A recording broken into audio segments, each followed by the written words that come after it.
¿Tu miedo está off o está on? ¿Escuchas pasos cuando estás solo? ¿Sientes que alguien te observa en la oscuridad? Tal vez pienses que es tu imaginación, pero aquí el terror cobra vida. Relatos reales, voces en la sombra. ¿Has vivido una historia aterradora? Cuéntala. Podrías verla aquí, en Miedo en Off. Suscríbete si te atreves. Desafortunadamente, tuve que volver a vivir con mi familia después de mi última ruptura.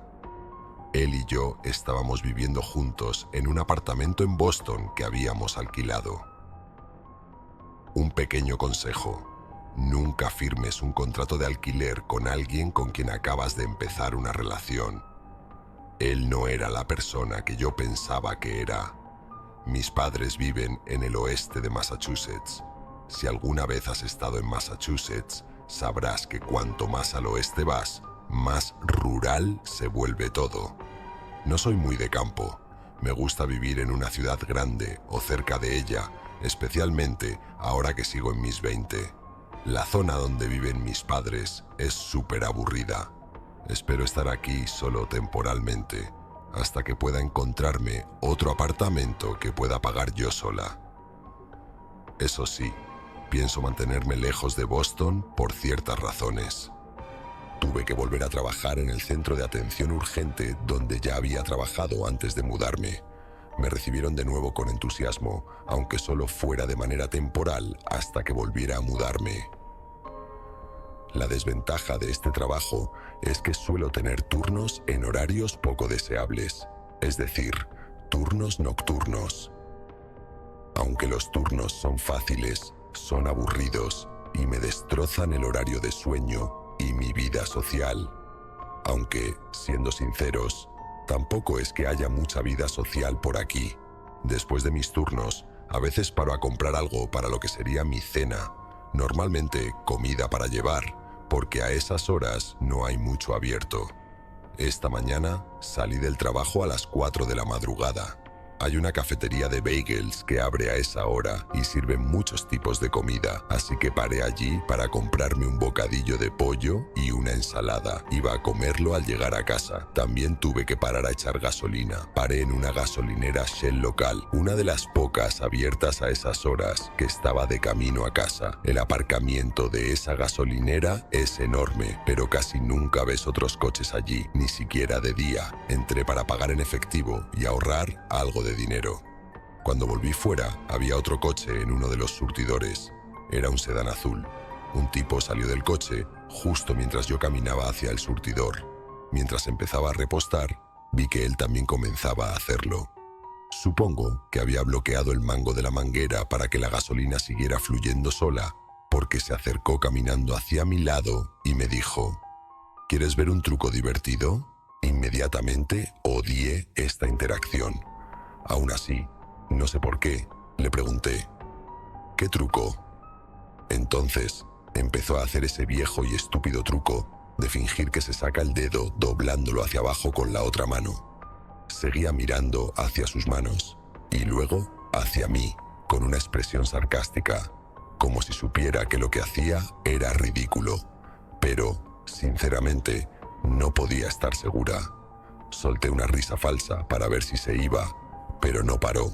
Siguió haciendo el truco incluso después de que yo apartara la mirada, fingiendo no verlo. Cuando sentí el clic de la boquilla indicando que el tanque estaba lleno, me sentí tan aliviada. Rápidamente colgué la boquilla en la bomba y corrí hacia adentro para recoger mi cambio. Cuando volví afuera, el hombre ya no estaba a la vista, pero su coche seguía allí y la manguera seguía echando gasolina. No quería quedarme para atraer su atención otra vez. Subí rápidamente a mi coche. Solo por paranoia, revisé los asientos traseros para asegurarme de que no estaba escondido allí. Cerré las puertas con llave y volví a la carretera. Llegué a casa en unos 5 minutos. Estaba emocionada por comer mi cena de las 4:30 de la mañana. Cogí la llave de repuesto del escondite de mis padres. Abrí la puerta y volví a esconderla de inmediato. Cerré la puerta al entrar, como siempre hago. Fui directamente a la cocina para comer. Siempre intento ser muy silenciosa cuando llego tarde, para no despertar a mis padres. Solo tenemos 2 coches en la familia, así que comparto el de mi madre. No necesitaba coche en Boston, pero desde que volví había estado usando la llave escondida para entrar. Mientras estaba sentada en la mesa comiendo, escuché la puerta principal abrirse y cerrarse. Dejé de masticar y me quedé congelada, con la boca llena de comida. Dije: «¿Mamá? ¿Papá?». No hubo respuesta. Tampoco oí pasos ni nada. Corrí escaleras arriba hasta la habitación de mis padres y entré de golpe. Me horroricé al ver que mis padres seguían en la cama, despiertos ahora por mi irrupción. Me quedé muy quieta, pero claramente en pánico, insinuando que alguien había entrado en la casa. Mi padre saltó de la cama y bajó corriendo las escaleras. Le seguí con cautela. Encendió todas las luces de cada habitación por la que pasábamos. Después salió a la entrada a comprobar el escondite de la llave. La llave ya no estaba. Mi madre y yo estábamos absolutamente horrorizadas. Aún así, mi madre encontró tiempo para regañarme por no revisar los alrededores antes de devolver la llave. Mi padre comenzó a buscar en cada habitación de la casa y nosotras le seguimos. Cuando terminó de revisar el cuarto de mi hermano mayor, siguió con su búsqueda, dejando la luz encendida allí. Me quedé atrás y decidí revisar algunos lugares que pensé que él había pasado por alto. Internamente, sabía que no esperaba encontrar a nadie. Revisé debajo de la cama y luego dentro de los armarios. Nada. Cuando terminó de revisar el cuarto de mi hermano mayor, siguió con su búsqueda, dejando la luz encendida allí. Me quedé atrás y decidí revisar algunos lugares que pensé que él había pasado por alto. Internamente, sabía que no esperaba encontrar a nadie. Revisé debajo de la cama y luego dentro de los armarios. Nada. Así que bajé de nuevo a la planta baja. Parecía que mi padre ya estaba en el sótano. Honestamente, me horrorizaba la idea de bajar al sótano, incluso aunque él estuviera allí. Así que me quedé en el piso de en medio con mi madre. Pero la curiosidad pudo más. Fui al comedor, que está junto al vestíbulo, cerca de la puerta principal. Me arrodillé y miré debajo de la mesa. Y ahí estaba él, el hombre de la gasolinera, escondido bajo nuestra mesa del comedor. Le reconocí al instante. Grité con todas mis fuerzas. Mi madre también empezó a gritar. Mi padre, de 65 años, subió las escaleras tan rápido como pudo, listo para pelearse con el intruso. El hombre salió de debajo de la mesa y empezó a forcejear con mi padre, que le llevaba al menos 20 años. Cuando vimos que estaba dominando a mi padre, mi madre y yo nos unimos a la pelea, golpeándole y empujándole. Fue solo cuando los tres luchábamos contra él que decidió escapar, huyendo por la puerta principal. Llamamos a la policía inmediatamente y gracias a Dios llegaron rápido. Sin embargo, ese hombre todavía tenía la llave de la puerta de entrada. Esa noche, la policía dejó un coche patrullando en nuestra entrada para disuadir al hombre de volver. Mi padre también encajó una silla contra la puerta y durmió en la sala. Al día siguiente, cambió la cerradura de la puerta y se acabaron los días de esconder la llave fuera de casa. Me siento culpable por haber traído ese peligro a casa y sé que fue por mi descuido. Pero honestamente, creo que ese hombre me siguió con las luces apagadas porque no vi ningún coche detrás de mí en todo el trayecto. Estoy agradecida de que tanto yo como mi familia estemos bien, pero esto solo me hizo querer mudarse de allí aún más.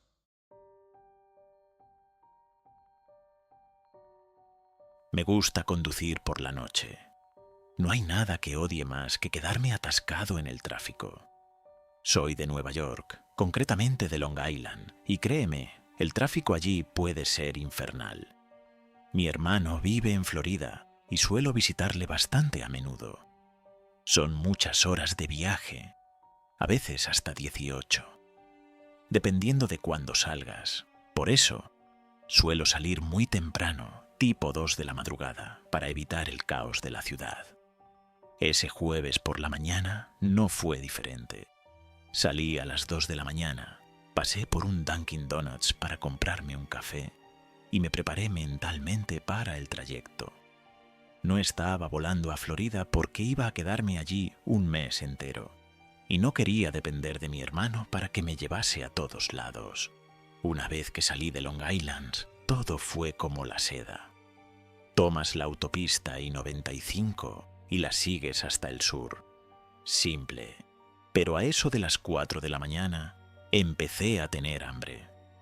Decidí salir de la autopista en cuanto vi un cartel de comida rápida. Wendy's. Seguí las señales, me adentré en una zona que no reconocía, algún rincón perdido de Nueva Jersey. No había farolas, ninguna. La única luz venía de los faros de mi coche. Era como conducir por el vacío. Cuando llegué al Wendy's, había un coche aparcado y algunas luces encendidas. El menú del drive-thru también estaba iluminado. Parecía abierto. Me coloqué frente al interfono, esperé y esperé. Nada, ni una voz, ni un saludo. Incluso dije, «Perdón, ¿hay alguien?» Silencio total. Saqué el móvil y busqué ese Wendy's. Y sí, como era de esperar, no abría hasta las 6 de la mañana. Y justo en ese momento, 3 golpes en la ventanilla casi me hacen saltar del asiento. Me giré a la derecha y vi a un hombre. Estaba fuera sonriendo y me hizo una señal para que bajara la ventana. No me sentía nada cómodo haciéndolo, así que la bajé solo un poco, lo justo para poder oírle. Me dijo, «El sitio no está abierto», y le respondí, «Sí, justo acabo de comprobarlo». Entonces me dijo que se había quedado tirado. Señaló el único otro coche que había en el aparcamiento, en una esquina cerca del bosque, y me dijo que se le había agotado la batería. Me rogó que le ayudara a arrancar el coche con unas pinzas. Le dije que no tenía cables para eso y me respondió, «No te preocupes, yo los tengo en el maletero». Miré de nuevo su coche, aparcado ahí, en el rincón más apartado. Y aún con dudas, le dije que sí. Creo en el karma. Sentía que si dejaba a ese hombre ahí tirado, algo malo me iba a pasar. Él se apartó para que yo pudiera acercar mi coche al suyo. Ambos aparcamos de frente, así que alineé los capós lo mejor posible. Abrí el capó y salí del coche. Él hizo lo mismo y fue a por los cables. Conectamos los terminales, todo normal. Arranqué mi coche y lo dejamos así un rato. Luego le dije que probara a encender el suyo. Tardó en entrar, como si no tuviera prisa alguna, y cuando lo hizo, el coche no arrancó. Esperamos unos minutos más. Volvió a intentarlo. Nada. Era raro. Si su batería realmente se había agotado hace poco, no tendría que tardar tanto en cargarse. Entonces me dijo, «Espera un momento». Se alejó y sacó su móvil. Empezó a hablar en francés, en voz baja. No entendía nada de lo que decía, así que ni me molesté en intentar escuchar. Después volvió y me dijo que su amigo le había dicho que esperáramos un poco más antes de intentar de nuevo. Yo solo asentí. Estaba intentando hacer lo correcto, pero también quería terminar ya. Llevaba tiempo ahí y algo me empezaba a oler mal. Y entonces ocurrió el estruendo repentino de 2 camionetas entrando a toda velocidad en el aparcamiento. Me heló la sangre, una por cada lado del edificio. En cuanto las vi, lo entendí todo. «Mierda», susurré. Corrí a quitar los cables de mi batería y cerré el capó lo más rápido que pude. Pero ya era tarde. Las 2 camionetas me bloquearon por detrás. No podía salir. Pensé rápido. Miré al hombre. Seguía sonriendo, pero ahora esa sonrisa era diferente. Oscura, sucia, perversa. Me miraba de una forma que jamás voy a olvidar. Esa expresión me perseguirá toda la vida. Cerré mi coche con el mando y me lancé corriendo hacia el bosque. Corrí en la oscuridad, arañándome las piernas con ramas y sin ver nada. Tropecé con algo, caí y decidí quedarme ahí, hecho un ovillo, intentando hacerme invisible. Escuché voces de hombres gritando en francés. Cada vez más cerca, sentía que me iban a encontrar. No sabía cuántos eran, no sabía si iban armados, pero conté al menos 3 voces. Y luego empezaron a alejarse. Respiré. Pensé que ya estaba a salvo, hasta que escuché algo peor. Mi alarma del coche empezó a sonar. Todo lo que tenía estaba ahí dentro. Mi maleta, ropa, zapatillas, relojes, pulseras. Cientos de dólares en cosas personales. Me acerqué al aparcamiento poco a poco, agachado, arrastrándome. Y cuando estuve lo bastante cerca para ver, mi coche era el único que quedaba. Los otros 3 vehículos habían desaparecido. Corrí hacia mi coche. El cristal trasero estaba destrozado. Todo había desaparecido. Mi maleta del maletero, las bolsas de los asientos traseros. Todo mi armario estaba ahí y ya no estaba. Me puse a llorar, de pura impotencia. Llamé a la policía y les conté todo. Cuando llegaron, me dijeron que tendrían que esperar a que el Wendy's abriera para poder revisar las cámaras de seguridad. Tomaron mis datos y me dijeron que no hacía falta que me quedara en el pueblo, que estarían en contacto. Estaba a 2 horas de casa. Di la vuelta y volví. Fue el trayecto más triste y humillante de toda mi vida. Para colmo, unos días después, me llamó la policía de Nueva Jersey. Me dijeron que el coche que vi en el Wendy's tenía una matrícula falsa y que las 2 camionetas no llevaban matrícula. Me aseguraron que harían lo posible, pero se notaba que solo intentaban darme un poco de esperanza. Nunca recuperé nada. Y esos cabrones se salieron con la suya. Como dije antes, creo en el karma. Y de verdad espero que esos desgraciados acaben recibiendo lo que se merecen.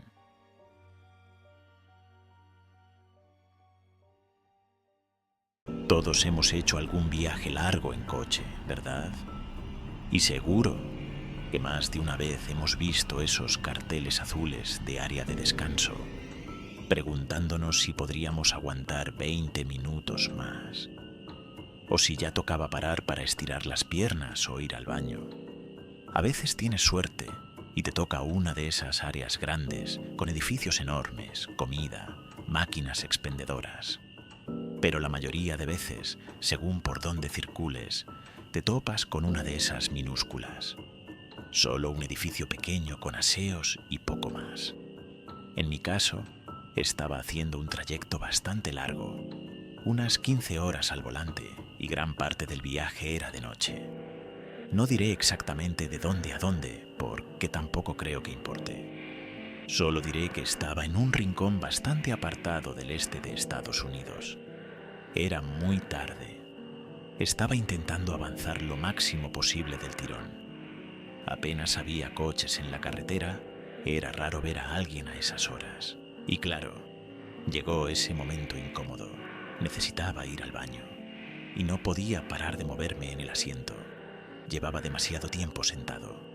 Empecé a fijarme en los carteles de descanso hasta que vi uno de esos letreros azules. Bendito cartel. A unos pocos kilómetros me desvié hacia la zona de descanso. Era una pequeña, pero tenía lo que necesitaba: aseos. No había camiones aparcados. Imagino que solo pueden quedarse en zonas designadas para ellos. Pero sí, vi un coche estacionado. Pensé que tal vez su conductor estaría durmiendo dentro. Salí del coche, me estiré un poco, y mientras iba hacia el baño, miré el coche aparcado. Pero tenía los cristales tintados, así que no pude ver si había alguien dentro. No le di importancia, solo fue por curiosidad.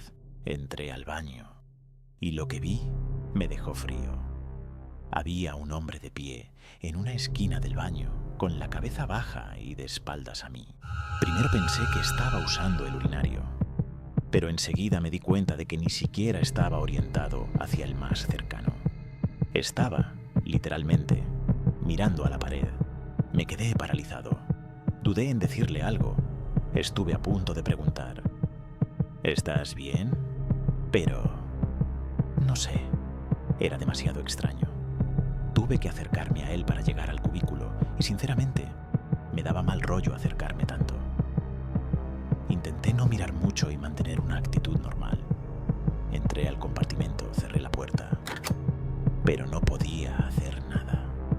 Soy de esas personas que no puede usar el baño si hay alguien más en la sala.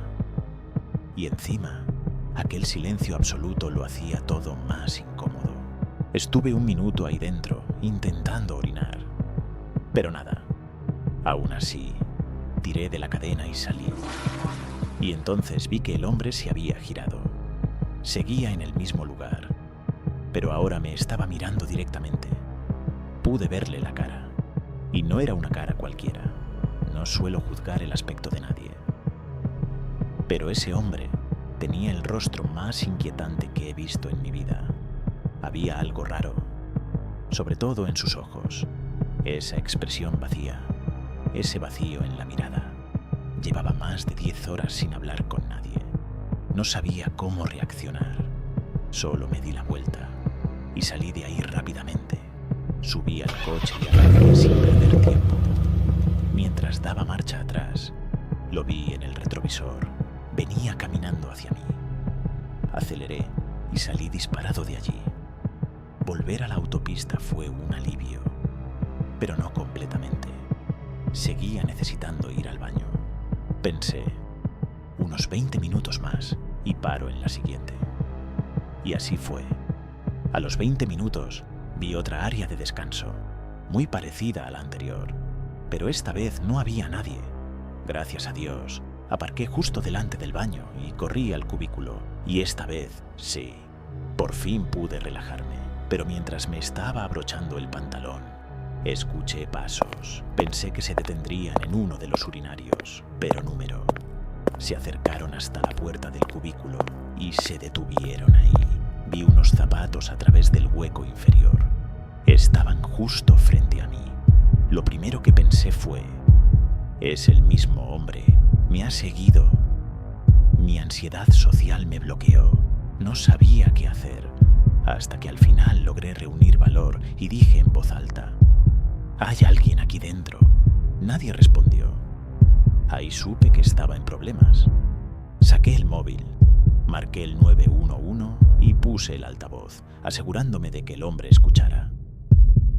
«¿911? ¿Cuál es su emergencia?», dije en voz alta. «Estoy siendo seguido por un hombre peligroso. Me siento amenazado». Mientras respondía a las preguntas del operador con detalles sobre mi ubicación, mantuve el tono firme, directo, como si le estuviera hablando también a él. Y funcionó. El tipo se fue, salió del baño. Le conté todo al operador. Le dije que prefería quedarme dentro hasta que llegara la policía. Así lo hice. Unos minutos después, un agente llamó a la puerta del baño. Era seguro salir. Describí al hombre, le conté todo. El primer encuentro, el segundo, el coche que vi en la primera parada. Revisamos mi vehículo por si había sido manipulado. No había rastro de él. El agente y yo salimos al mismo tiempo. Después de un rato, él tomó otra salida y yo seguí mi camino. El resto del viaje transcurrió con normalidad. Pero esa noche fue espeluznante. Nunca antes me habían seguido y estoy convencido, casi al 100%, de que el tipo de la primera área de descanso era el mismo que vino al segundo baño. Y lo más raro es que yo soy hombre. Siempre pensé que cosas así les pasaban solo a mujeres. Pero ahora sé que puede pasarle a cualquiera.